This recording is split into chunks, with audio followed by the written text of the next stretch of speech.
वक्फ दुरुस्ती विधेयक लोकसभेत रात्री 1:30 वाजता मंजूर.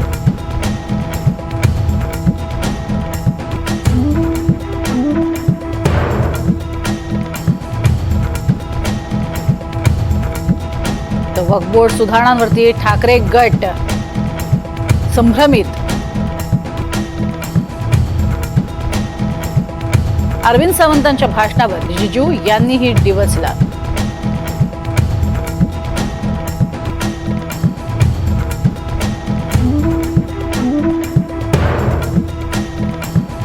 चुलत्याच्या कृपेनं माझं बरं चाललंय. अजित पवारांच्या बीडमध्ये विधान. तर अजित पवारांनी काकांना आशीर्वादापुरतंच मर्यादित ठेवलंय. देवेंद्र फडणवीसांची कोपरखळी. अजित पवार बीडमध्ये असताना धनंजय मुंडे मुंबईत. आजाराचं कारण सांगणाऱ्या धनंजय मुंडेंची फॅशन शोला हजेरी.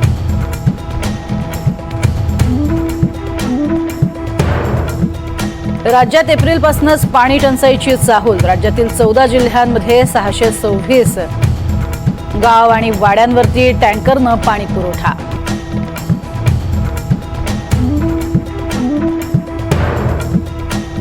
राज्यातील अनेक जिल्ह्यांमध्ये अवकाळी पावसाची हजेरी. नाशिक धुळ्यामध्ये पाऊस आणि गारपिटीचा तडाखा. पावसामुळे शेतकरी चिंतेत.